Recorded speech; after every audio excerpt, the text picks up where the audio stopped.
చూసి రాజు తట్టుకోలేకపోయాడు పిల్లారా.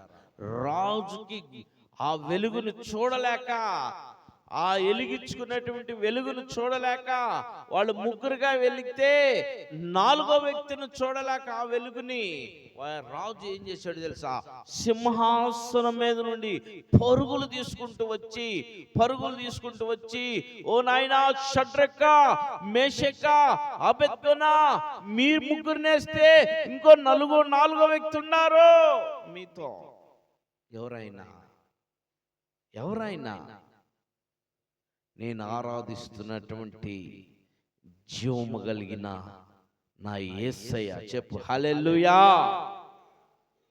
చెప్పండి హల్లెలూయా. నేను ఆరాధిస్తున్నటువంటి జీవము కలిగిన యేసయ్య, ఆయన నీతో ఉంటాడు పిల్లారా. నీ టైం నిన్ను నిజంగా నువ్వు భూమి మీద నేటికి సజీవురాలుగా ఉన్నావంటే ఆయన కృప నీకు తోడుగా ఉంది. లేకపోతే సాతాను ఎప్పుడే వేసుకెళ్ళిపోయేది నిన్ను. ఆయన కృప నీకు తోడుగా ఉన్నది. కానీ ఆ కృపను ఏం చేస్తున్నావు తెలుసా? నువ్వు పక్కకు నెట్టేస్తున్నావు, త్రోసి వేస్తున్నావు, బాధ పెడుతున్నావు, ఇబ్బంది చేస్తున్నావు. ఆ కృపని నీ దగ్గర నుంచి నువ్వే దూరం చేసుకుంటున్నావు. ఈ ఉదయకాలం నువ్వు ఆలోచించి, ఆయన భుజం మీద ఏముందంట?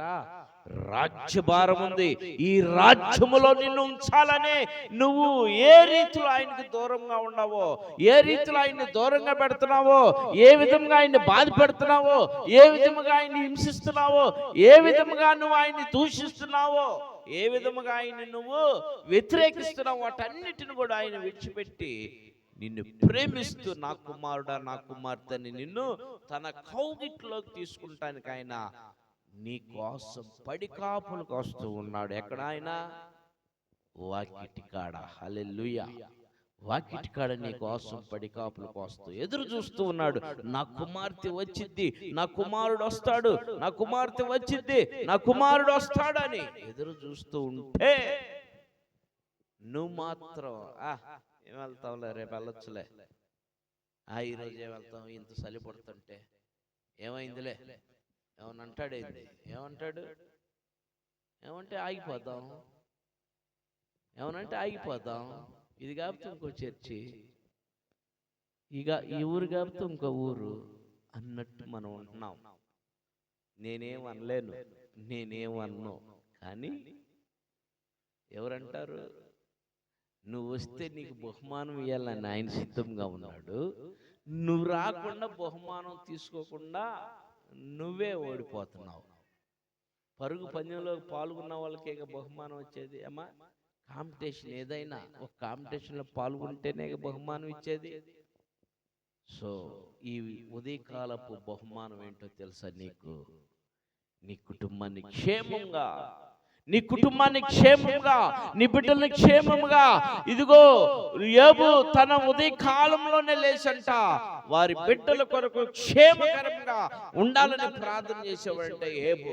మరి నువ్వు ఈ ఉదయకాలం నీకు ఒక క్షేమాన్ని, ఈ ఉదయకాలం ఒక నీ కుటుంబం కొరకు, నీ బిడ్డల కొరకు, నీ మనవల కొరకు, నీ మనవరాల కొరకు, అయ్యా నా కుటుంబం క్షేమం ఉండాలా, నా బిడ్డలు క్షేమం ఉండాలా, నా బిడ్డలు పనికి వెళ్తున్నారు, నా భర్త పనికి వెళ్తున్నాడు, నేను పనికి వెళ్తున్నాను, అయ్యా నా మనవరాళ్ళు చదువుకుంటున్నారు, వీళ్ళందరూ క్షేమం ఉండాలా, వీరందరూ ఆరోగ్యం ఉండాలా, వీళ్ళందరూ సంతోషం ఉండాలా, వీరందరూ సమాధానం ఉండాలా, వీళ్ళందరూ కూడా దీవించబడాలని నువ్వు ఉదయకాలం లేచి ఆయన సన్నిధికి వచ్చి నువ్వు ప్రార్థించగలిగితే అదే నీకు బహుమానం కదా.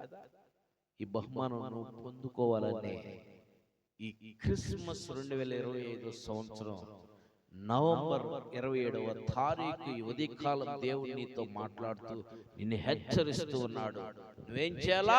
ఈ బహుమానం నువ్వు పొందుకోవాలా. ఈ నూతన సంవత్సరంలో ప్రవేశించబోతున్నావు. ఈ బహుమానం నూతన ఆత్మ, నూతన శక్తి, నూతన బలమును పొందుకొని నీ కుటుంబీకులు దీవించబడటానికి ఉదయకాలంలోనే దేవుని సన్నిధిలో మొరపెట్టాలా. అట్టి కృప చేరువచ్చిన మనందరికీ దేవుడు అనుగ్రహించును గాక. ఆమేన్. దేవుడు మనకి తోడై నడిపించును గాక. ఆమేన్. దేవుడి వాక్యము దీవించును గాక. ఆమేన్. చిన్న